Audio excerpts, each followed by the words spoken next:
addition law, law 2, subtraction law.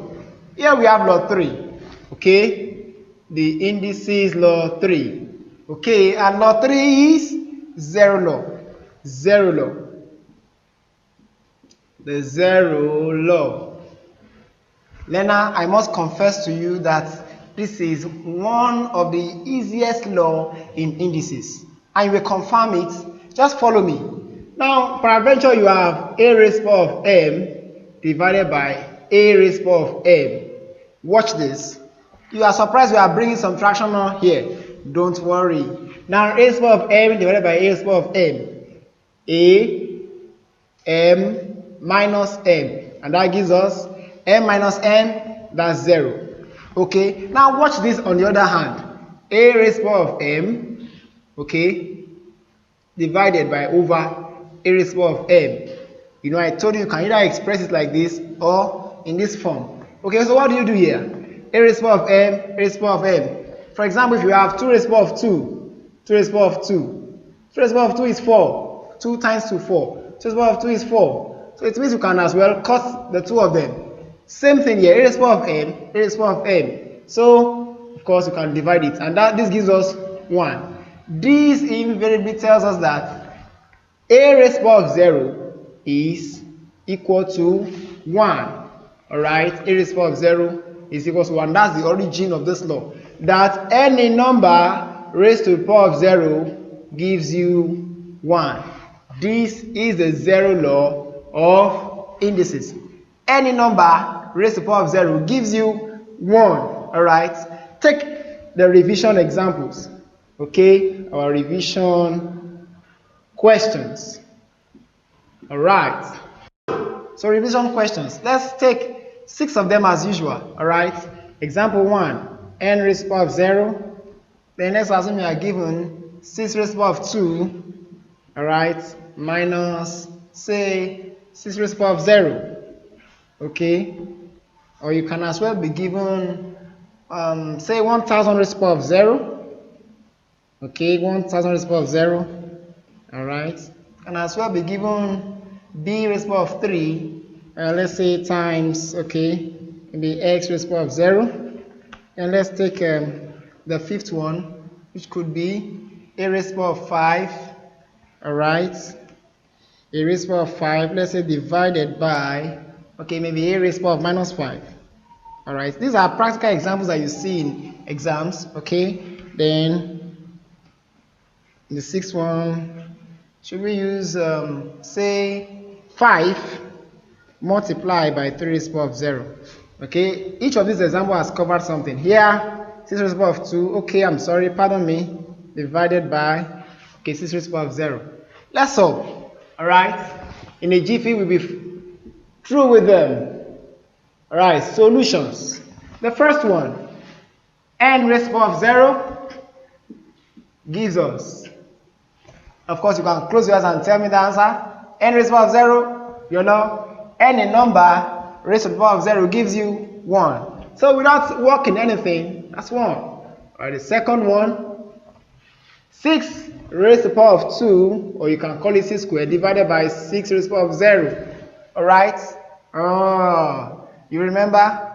What law? Second law, subtraction law. So you see, sometimes you could use 2 or 3 laws to solve, you know, a question. You could use, here we can decide to use subtraction law, and subtraction law says that since you have equal base, then you select 1, 2 minus 0, alright, which is 2 minus 0 is 2.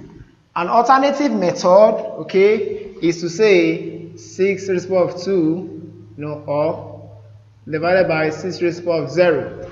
Alright, any number raised to the power of 0 is what? It's 1. Good. So yes, 6 raised to the power of 2 divided by what? 1. Oh, wonderful.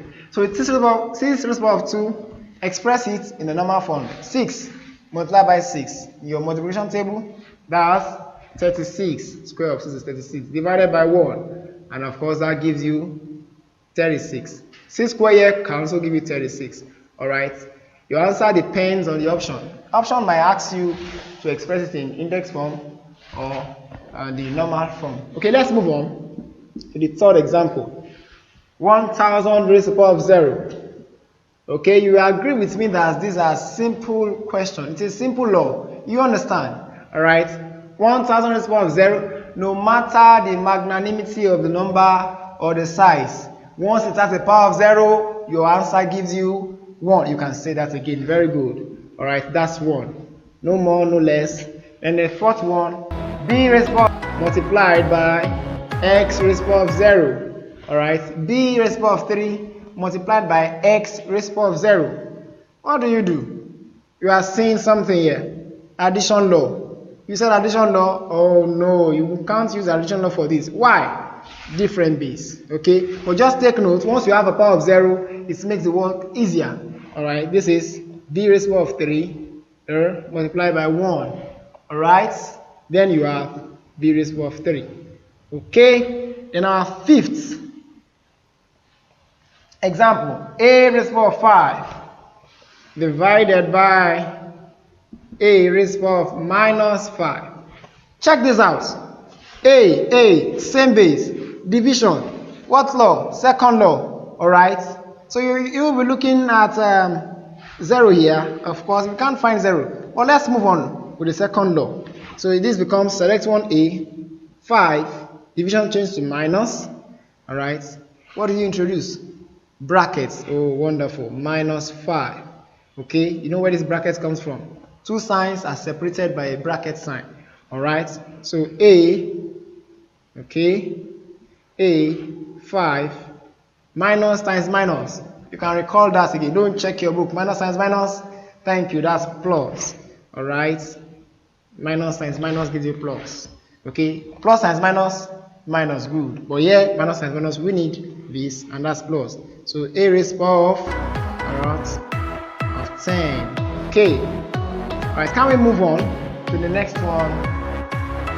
Then example 6. Okay. Which gives us 5 multiplied by 3 raised to the power of 0. Okay, 5 here has no power, so write it down. Although it has an invisible power of 1, but it's negligible here since it has no definite function, and multiply by 1, which gives us 5. Alright, so in this manner we solve questions related to zero law. Let me recap. Okay, from here I said zero law emanates from this principle. When you have equal base being divided and having equal power, what do? I said you choose one, m minus m. M minus m gives us 0. An alternative method tells us that a raised to the power of m divided by a raised to the power of m. When you divide them, you get 1. That means that a raised to the power of 0 equals 1. So a here can, denotes, it can mean any number. Okay, so a raised to the power of 0 equals 1. Okay, and that's the law, the zero law of indices. Then we look at examples. The first example here, this is not no, this is n raised to the power of 0. Okay, this is mathematics. All right, so n raised to the power of 0 equals 1. As simple as that. This is an objective question that comes out, all right, in any exams. So you can always take it and solve it. All right, so 6 raised to the power of 2 divided by this. Two methods. This can change to 1 because of the law, and of course you solve for that. 6 squared is 36 divided by 1, 36. All right, or you use the subtraction law. 2 minus 0 is 2. Okay, 6 raised to the power of 2 is 36. Hope you are getting it. As simple as that. Okay, here we have combined how many laws?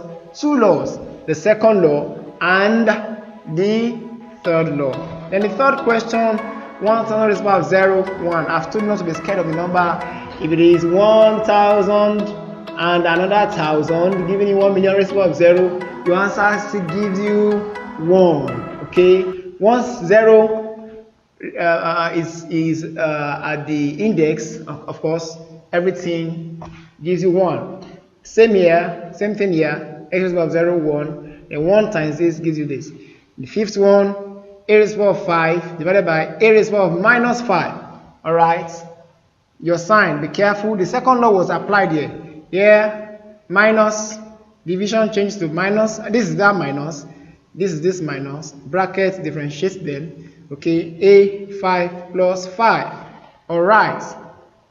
And that gives us a raised power of 10. Now look at this. Sometimes it could be in this form. A raised power of 5 divided by, or multiply by a raised power of minus 5.